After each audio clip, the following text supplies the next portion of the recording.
અહીંયા ગરનાળા બનાવેલો તો પછી અહીં કણે ગટર પાણીની કાઢેલ છે, જેના પાઇપ વારંવાર તૂટી જાય છે. એક બે વાર તો બદલાવેલ છે, પણ છતાં અત્યારે એની હાલત છે, બરોબર.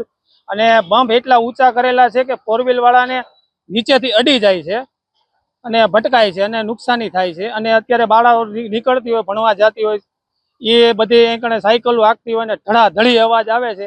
બીકની મારે ગાડી એની હાથમાંથી વધારે લીવર દેવાઈ જાય અથવા પડી જાય છે, એવી એક દુર્ઘટનાઓ થાય છે. તો અમે સરકારને એ પ્રાર્થના કરીએ છીએ. એનો આજે મહિનો 1.5 મહિનો ચાલુ થયો છે.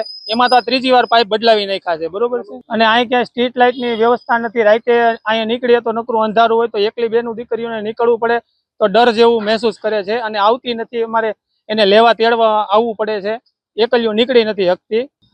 અમારી માંગ એ જ છે કે અહીંયા જે લાઇટોની વ્યવસ્થા કરી દે, કારણ કે આ રોડ મેઇન રોડ છે, અહીં હજારો માણસો નીકળે છે આખો દિવસમાં.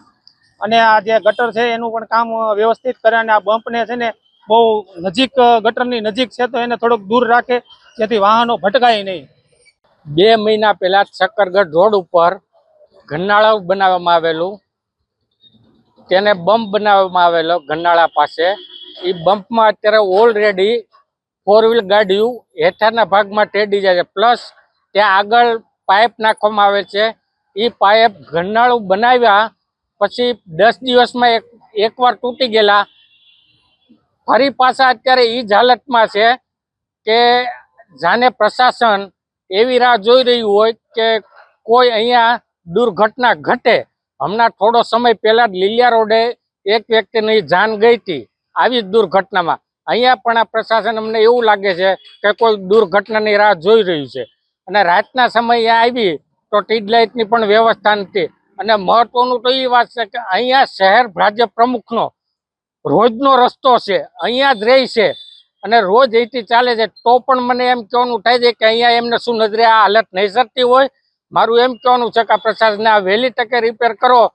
કોઈની જાનહાનિ થાય એની રાહ તમે જોવો છો કે પછી તમારે વહેલા કરવાનું છે? આ બસ એટલું જ મારે કહેવાનું. માગણી એ કે આ બમ્પ છે એને વ્યવસ્થિત કરે. 4 વ્હીલ ગાડી હેઠેથી અડી જાય છે અને આ જે વચમાં પાઇપ નાખેલા છે એ અત્યારે સાવ બેસી ગયા છે.